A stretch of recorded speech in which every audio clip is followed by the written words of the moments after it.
পরম পূজ্যপাদ ও শ্রী শ্রী বরদা, পরম পূজ্যপাদ শ্রী শ্রী আচার্যদেব, অবিন দাদা এবং ইষ্ট পরিবার সবার শ্রীচরণে আমার কোটি কোটি প্রণাম। অনলাইন উপস্থিতি দাদা মায়েরা, ছোট ছোট ভাই ও বোনেরা, সবাই আমার আন্তরিক জয়গুরু ভালোবাসা গ্রহণ করবেন। আমাকে তো আপনারা দয়া করে আপনাদের সঙ্গে আজকে ডাকলেন, হ্যাঁ, কিন্তু জানেন তো যে আমি তো কিছু জানি না গো, বলবো কি আর। তবে পরম দয়ালের দয়ায় নিজের জীবনে একটু অনুভব, সেটুকুনি আপনাদের কাছে রাখলাম। 2009 সালে একদিন দুপুরবেলা জানুয়ারি মাসে দুইজন দাদা, ছোট ছোট ভাইরা আর কি, হ্যাঁ দাদা বললে তো হবে না, ছোট ছোট দুই ভাইরা মোটর সাইকেলে মানিকপুরে ছুটে আসলো। এসে আমাকে বলল, বসন্ত দাদা, শিশির দাদা বললেন যে কালকে আপনি সৎসঙ্গে যাবেন বাগদাহা, ওখানে কেন্দ্র প্রতিষ্ঠা বাৎসরিক সৎসঙ্গ আছে। সেটা হচ্ছে আমাদের ঠাকুরবাড়ি থেকে 40 কিলোমিটার দূরে। জায়গাটার নাম হচ্ছে বাগদাহা, দেওঘর ডিস্ট্রিক্টেই পড়ে। তো কালকে একটা সময় আমাদের গ্যারেজ থেকে গাড়ি বের হবে ওখানে যাওয়ার জন্য, কীর্তন এবং যারা বক্তৃতা দেবেন ইত্যাদি ইত্যাদি সবাই মিলে যাবেন। আপনিও ঠিক সময় মতো পৌঁছে যাবেন, সেই গাড়িতে আপনিও যাবেন। আমি ওই ভাই দুজন বলে চলে গেল। আমি কি আনন্দ পেলাম যে দাদা আমাকে সৎসঙ্গে যেতে বললেন, মানে এর মতো তো আনন্দ আর কিছু হতেই পারে না। কি আনন্দ! রাত কোন রকম কেটে গেল। সকালে উঠেই তো প্রার্থনার পরে পরিবারকে বললাম যে দেখো আজকে আমি তো সৎসঙ্গে যাব, আমি কিন্তু 11টার সময় খাবো। হ্যাঁ হ্যাঁ, খাবে খাবে। তো ঠিক সময় মতো এখানে চান টান করে খাওয়া দাওয়া করে 12:30টার সময় আমি আমাদের গ্যারেজে, সৎসঙ্গ ঠাকুরবাড়ি গ্যারেজে পৌঁছে গেলাম। ওইখানে কীর্তনের গাড়ি রেডি হয়ে দাঁড়িয়ে আছে, অনেক লোক এসে বসে গেলেন। আমিও গিয়ে সেই গাড়িতে একটা স্থান গ্রহণ করলাম। তারপরে ওখানে গাড়ি ঠিক 1টা বাজলো, আর গাড়ি ওখান থেকে ছুটলো। তো সবাই আমরা হাসি খুশি করে যাচ্ছি। রাস্তায় এক জায়গায় দাঁড়িয়ে আমরা একটু চাও খেলাম। তবু আমরা 2:30টার মধ্যেই পৌঁছে গেলাম। মাত্র 40 কিলোমিটার তো, নিজের গাড়ি, পৌঁছে গেলাম।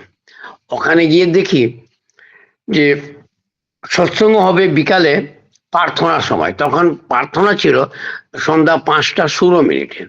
তো 16 মিনিট, 5টা 16 মিনিট থেকে শুরু হবে। আমরা 2:30টার সময় পৌঁছে গেলাম, অনেক সময় হাতে পেলাম। ও কেন্দ্রে গিয়ে প্রণাম করে দেখছি কি সুন্দর একটা কেন্দ্র, বুঝলেন, শন খড় দিয়ে ছাউনি করা, আর মাটির দেওয়াল দিয়ে ঘেরা। কি সুন্দর করে ওইখানে আদিবাসী মায়েরা দেওয়ালের ফুল টুল কেটে কি সুন্দর একটা কেন্দ্র তারা তৈরি করেছে। আমি জিজ্ঞাসা করলাম যে দাদা, আমি তো অনেক কেন্দ্র মন্দিরে গেলাম, কিন্তু এরকম তো মাটির দেওয়াল দিয়ে তৈরি করা বা এরকম খড় দিয়ে ছাউনি করা তো কোথাও কেন্দ্র দেখি নাই গো, আপনাদের এখানে প্রথম দেখলাম। এটার একটু বিশেষত্ব জানতে খুব ইচ্ছে হয়। তখন তিনি বললেন যে দাদা ওখানে দেখারক্ষণে ছিলেন, তিনি বললেন যে দাদা, আমাদের একজন আদিবাসী মা, তার ছেলে মেয়ে কেউ ছিল না, তিনি ঠাকুরকে এই 4 কাঠা জমি দান করলেন 1977 সালে। তো মা তো চলে গেলেন, কিন্তু জমিটা তো ঠাকুরকে দান করা হলো। 78 সালে আমরা গিয়ে বর্দাকে নিবেদন করলাম যে আমাদের মা যে জমিটা দান করলেন ঠাকুরকে, সেটা আপনি গ্রহণ করলেন তো? বলে হ্যাঁ করেছি তো। তো আপনি যদি অনুমতি আমাদেরকে দেন আর আশীর্বাদ দেন, আমরা সবাই মিলে ওইখানে আমাদের মতো করে একটা কেন্দ্র করতে চাই। আমরা মাটির দেওয়াল দিব, খড়ের ছাউনি করব ইত্যাদি, মাচা করে আসন ঠাকুরের করব, এসব বলে। তো নিবেদন করতে তিনি খুশি হয়ে বললেন যে দেখ, একটা কেন্দ্র করতে গেলে আশেপাশে অন্তত 20 ঘর সস্তনী হোল্ডার থাকতে হয়, না থাকলে কেন্দ্র চলবে কি করে। তখন আমরা তার শ্রীচরণে নিবেদন করলাম যে আমাদের গ্রামে প্রায় 25 ঘর সস্তনী হোল্ডার আমরা আছি। তিনি খুশি হয়ে আমাদেরকে অনুমতি দিলেন, যা করবা। আমরা এসে ওই এটা আমরা করেছি। কেমন হলো বসন্ত দাদা? আমি বললাম যে অত্যন্ত ভালো হয়েছে, বাহ, দেখি কি মনমোহনী। হ্যাঁ, তো এই 4 কাঠা জমিন, মানে আমাদের দেওঘর ডিস্ট্রিক্টে 4 কাঠা জমিন বহু জমি গো। 1 কাঠা জমিনের মাপকাঠি হচ্ছে 2531 স্কোয়ার ফিটে 1 কাঠা হয়। এরকম 4 কাঠা জমিন, মানে আমাদের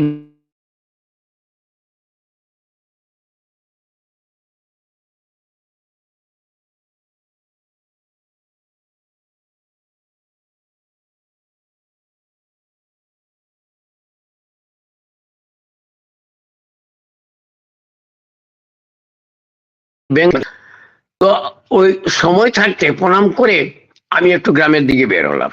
গ্রামের দিকে বের হতেই আমি গ্রামে ঢুকতেই এক দাদা আমাকে দেখলেন, দেখে 2খানা প্লাস্টিকের চেয়ার হাতে নিয়ে তার ঘর থেকে বের হয়ে, ঠিক ঘরের সামনে গলি আছে, গ্রামে তো বুঝতেই ছোট ছোট গলি রাস্তা, তার রাস্তার কাছেই তার গেটের কাছে এসে গেট ওই 2টো চেয়ার রেখে আমাকে বললেন, আসুন দাদা, আসুন আসুন, বসেন বসেন। আমি বসলাম। তা আমাকে জিজ্ঞেস করলেন, দাদা আপনার নাম কি গো? আমি বললাম যে দাদা আমার নাম বসন্ত কুমার কৈরি। ও, আপনি মানিকপুরে থাকেন? আমি বললাম, হ্যাঁ আমি মানিকপুরে থাকি। তখন আমি বললাম যে আপনি আমার থেকে অনেক বড়, তবুও আপনারও নাম জানতে আমার একটু ইচ্ছে হয়। তিনি বললেন, আমার নাম দশরথ হেমব্রম গো, দশরথ হেমব্রম। তো বসে অনেকগুলা কথা তিনি ঠাকুরের আমাকে শোনালেন, যে আমি 2বার পরম পিতাকে দর্শন করেছি। হ্যাঁ, প্রথম আমি জানতাম না যে আশ্রমে মাছ মাংস পেঁয়াজ রসুন খায় না। আমি প্রথম যখন ঠাকুরকে দর্শন করতে গেলাম, তখন 2টা মুরগির বাচ্চা একটা খাঁচায় ধরে নিয়ে গেলাম, নিয়ে ঠাকুরের সামনে রেখে প্রণাম করতেই ঠাকুর মুচকি এসে একজনকে ইশারা করলেন, উনি এসে এটা তুলে নিয়ে চিড়িয়াখানায় রেখে দিলেন। আরেকজন এসে আমাকে পিছন থেকে আঙ্গুল দিয়ে পিছে আমাকে ইশারা করে পিছনে ডাকলেন। আমি গেলাম, তখন তিনি বললেন যে আপনি একে আনলেন কেন? এখানে তো মাছ মাংসই চলে না, পেঁয়াজ রসুন খাওয়া হয় না, আপনি এই মুরগি নিয়ে আসলেন কেন? তো আমি তো জানি না গো, আমাকে দীক্ষা দিয়ে ঋত্বিক দাদা বলেছিলেন যে গুরুবাড়ি গেলে কিছু নিয়ে যেতে হয়, খালি হাতে যেতে নাই। আর তোমার যে প্রিয় জিনিস সেটা যদি নিয়ে যাও তো পরমপিতা আরো খুশি হবেন। তা আমি তো মুরগি খেতে ভালোবাসি, তা আমি এটা নিয়ে আসলাম। তো আমি তো জানতাম না গো, আমি আর এইটা কখনো আনবো না। তারপরে আরেকবার যখন গেলাম, তো ক্ষেতের ধানের চাল, 16 সের চাল নিয়ে আমি ঠাকুরের সামনে বস্তা রেখে প্রণাম করে বললাম যে প্রভু, আপনার ভোগের জন্য আমি আমার ক্ষেতের ধানের চাল ঢেকি দিয়ে করে আমি নিয়ে আসছি। খুব খুশি হলেন, বললেন বড় মাকে দেখা। আমি বড় মাকে নিয়ে দিলাম। বড় মা কি মধুর সুরে আমাকে জিজ্ঞাসা করলেন, ভালো আছিস তো বাবা? আমি বললাম, হ্যাঁ মা ভালো আছি। তো ছেলেমেয়েরা সবাই ভালো আছে তো? আমি বললাম, মাকে সব ভালো আছে আপনার আশীর্বাদে। মা লক্ষ্মীর কথা এখনো আমার প্রাণে বাজে গো বসন্ত দাদা। তা আমরা এটা আলোচনা করতে করতে একটা মা প্রায় 16 বছর, মানে 15-16 বছর বয়স হবে, দৌড়ে আসলো, এসে ওই দাদার কানে কানে কি যেন বললো তাদের ভাষায়, আমি তো বুঝতে পারি নাই। তখন আমি জিজ্ঞাসা করলাম, দশরথ দা, ও বলে গ্রামের দিকে ছুটে গেল আবার। তখন আমি জিজ্ঞাসা করলাম যে দশরথ দা, ও মা আপনাকে কি বললো গো? তিনি আমাকে বললেন, বসন্ত দাদা, আমার পরিবারে বড়োর ছেলের দিকে আমার বড় নাতনি গো, বুঝলে, আমার বংশের এই প্রথম নাতনি এটা। তা আমি জিজ্ঞাসা করলাম, ও মার দীক্ষা হয়ে গেল? হ্যাঁ, দীক্ষা 5 বছর বয়সে তাকে নাম শোনানো হলো গো বসন্ত দাদা। আর 12 বছর বয়সে তার দীক্ষা হলো। এখন সে সস্তনী হোল্ডার গো, সস্তনী হোল্ডার। আমি বললাম যে সে কি করলেন গো দশরথ দা? তো কেন গো? তা আমি বললাম যে এখন যে তাকে আপনি সস্তনী দেওয়াই দিলেন, আপনাদের সমাজে তো মাছ মাংস ছাড়া, মদ ছাড়া তো লুকেই পাবেন না। তো ওই মেয়েটাকে বিয়ে দিবেন কি করে? একটু চিন্তা করতে পারতেন যে একে বিয়ে থাওয়া দেওয়ার অসুবিধা।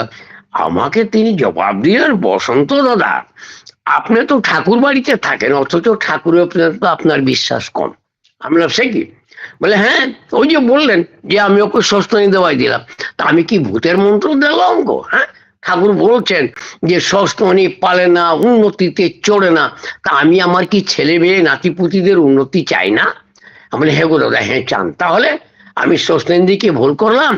এই যে বিয়ে থাওয়া, জন্ম ইত্যাদি কে দেয় গো? সব তো ঠাকুর। তার দয়া ছাড়া গাছের একটা পাতাও হিলে না। হ্যাঁ, তো আমি ওকে সস্তেনের দিকে ভুল করলাম। বিয়েটা কে দিবে? তিনি দিবেন।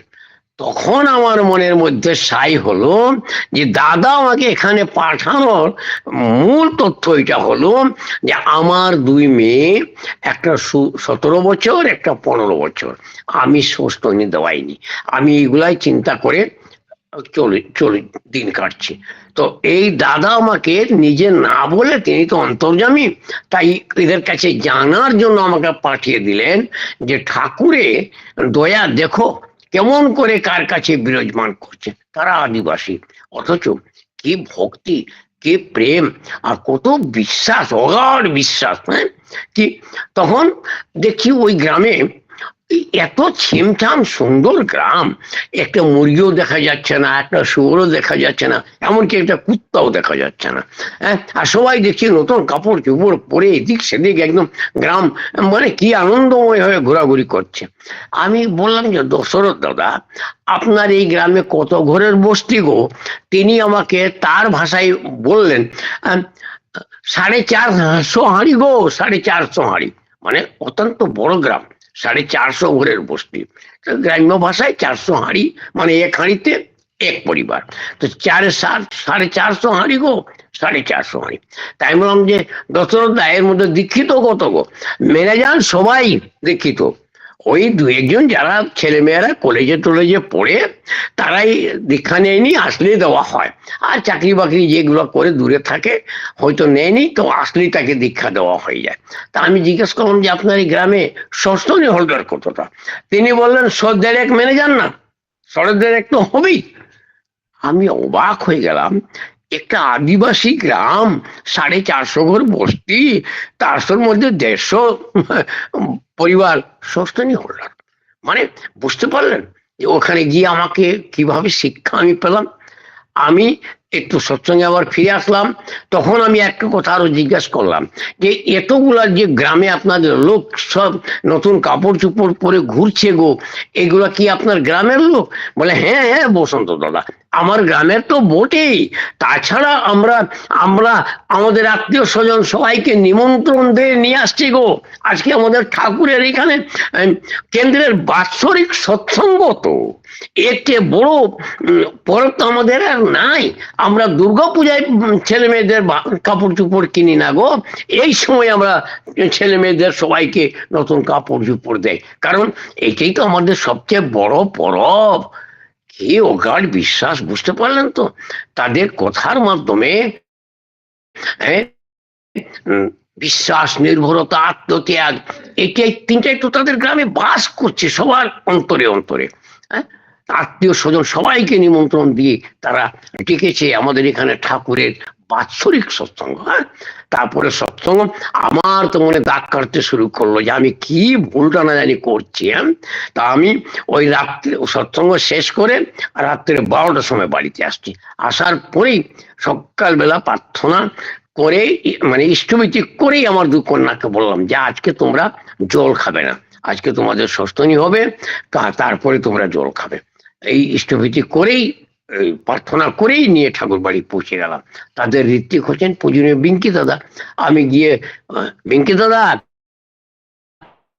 কি বসন্ত দা? আমি বললাম যে আমার এই কৃষ্ণা কাবেরী দুই মেয়েকে নিয়ে আসছি, এদেরকে আপনি আর সস্তনী দিয়ে দেন। হ্যাঁ, একদম ফট করে নিয়ে চলে আসলেন, আগে তো আমাকে কিছু বলেননি। আমি সময়টা পেলাম কোথায়? প্রেরণা তো রাত্রে জাগলো, আর সময় কোথায়? আর ওইগুলো বলবেন না, এদেরকে সস্তনী দিয়ে দেন। তিনি হাসতে লাগলেন। এবং সময় পূজনীয় বাবাই দাদা পিছন থেকে, ও বসন্ত দাদা কি হলো? আর কি হাসি, যেমন তারা সবাই জিনিসটা বুঝতে পারছেন আমাদের অন্তরে আমার যে কি ঘটনাটা ঘটলো। তারপরে বললাম যে এরকম ব্যাপার, আগে কি বেঙ্কিকে বলেছিলেন? বলে না, সময় কোথায় পেলাম, আমি নিয়েই চলে আসলাম। তো ওই তখন আমার মেয়ে দুটাকে সস্তনী দিয়ে আমি শান্তি পেলাম গো।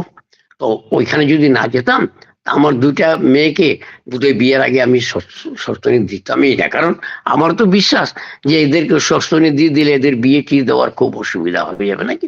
কিন্তু পরম পিতার দয়ায় ওনারও তো নাতনির বিয়ে হলোই, হ্যাঁ, আর আমারও দুই মেয়ের বিয়ে তো ষষ্ঠনীর বাড়িতেই হয়ে গেল নাকি। এখন আমার বড় মেয়ের বিয়েতে সবাই ষষ্ঠনী হল না, যার বাড়িতে হয়েছে, আর ছোট মেয়ের বাড়িতে তো দুইজন ঋত্বিকই আছেন গো। হ্যাঁ, তো তার দয়ায় সবকিছু হতে পারে। আর আচার্য, আমার আচার্য পরিবার, ঠাকুর পরিবার, সবাই এক একজন, প্রত্যেকেই অন্তর্যামী গো।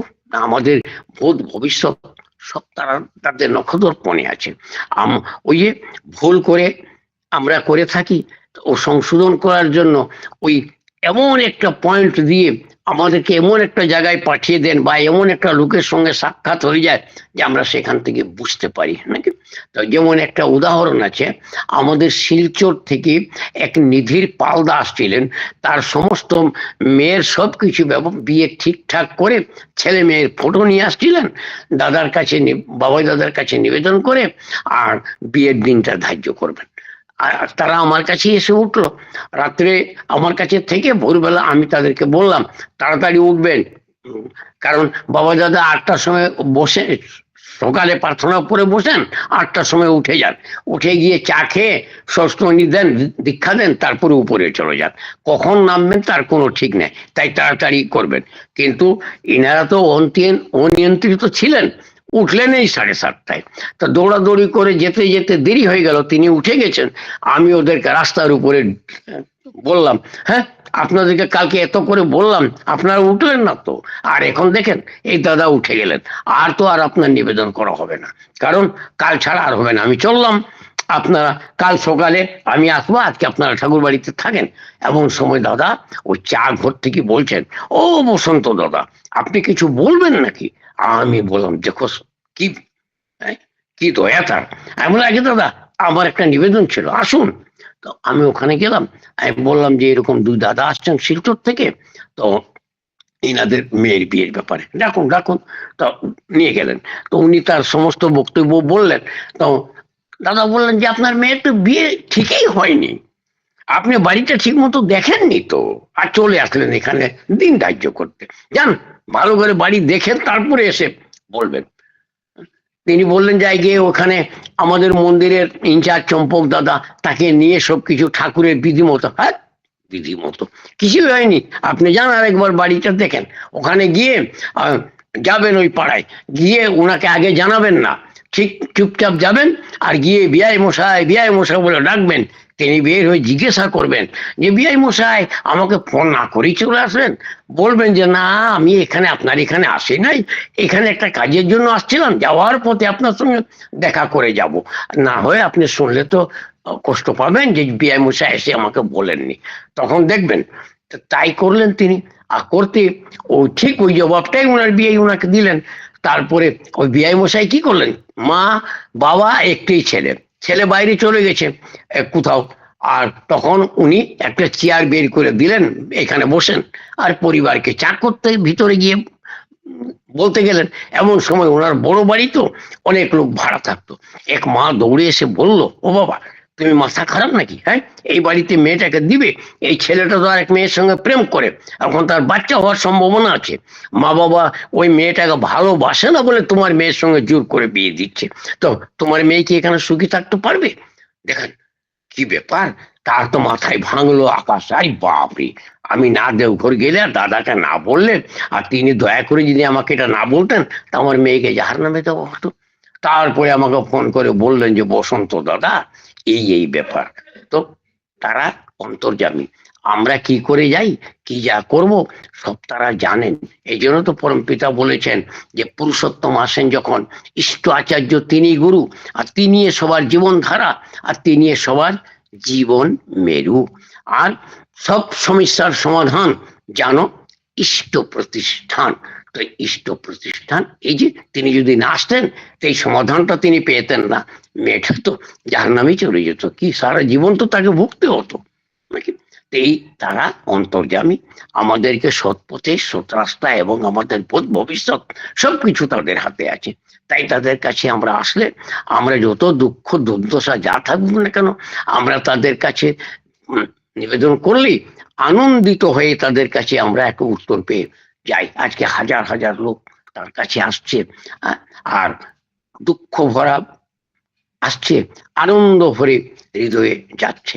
তাই তাদের কাছে তাদের সঙ্গ করলে, তাদের কাছে আসলে, এই ইষ্ট আচার্যের কাছে আসলেই যত সব সমস্যা যে আমাদের থাকে না, সব সমস্যার সমাধান এখানে পাওয়া যায়। তা আমারও সমস্যার সমাধান আমি গিয়ে পেয়েছিলাম, আর নিজের দাও পেয়ে গেলেন। আরো কত হাজার হাজার মানুষ সব সমাধান পেয়ে আনন্দিত হয়ে তার কাছ থেকে বাড়ি ছুটে যায় গো। কি আনন্দের ব্যাপার নাকি। অনেকটা বলে ফেললাম তো, আমাদের তো সীমিত সময় আছে সৎসঙ্গের, তাই আমি পরমপিতার কথা বললাম, কিন্তু আমার তো বিদ্যা বুদ্ধি নাই গো। আমি তো মাত্র 3 বছর বোর্ডে একটা টিউশন মাস্টার রেখে আমাকে বাল্য শিক্ষা বই পড়িয়েছিলেন। এটা বহুত বড় কাহিনী আছে, ঠিক আছে। তো এইটুকু, আমার উচ্চারণ ভালো হয় না, কারণ পড়ালেখা জানি না, তো উচ্চারণ ঠিক মতো করতে পারি না। তো আমার উচ্চারণে যদি ভুল হয়ে থাকে, আর গুছিয়ে বলতে যদি না পেরেছি, আগে পিছে বলে ফেলেছি, তো এই সমস্ত তো আপনারা নিজ নিজ গুণে আমাকে ক্ষমা করবেন। আর পরমপিতার দয়ায় অন্ধ দেখে আতুর নাচে বুবাই হরি বল বলে, তাকে পেলেই এই মানুষের জীবনে আর কিছু পাওয়ার বাকি থাকে না। করো আর পাও, করো আর পাও, করো আর পাও। তো আমার জীবনে তিনি সবকিছু, আর তিনি আমার সব সারা জীবনের মালিক। আমি এইখানে আপনাদের কাছে আমার বক্তব্য শেষ করছি। ভুল ভ্রান্তি তো আগেই বললাম, ক্ষমা করবেন। জয় গুরু। জয় গুরু, জয় গুরু। জয় গুরু। বসন্তদা একবার ভিডিওটা খুলুন, একবার দেব দর্শনটা করে নিন। বসন্তদা একবার ভিডিওটা খুলুন, একবার দেখে নিন।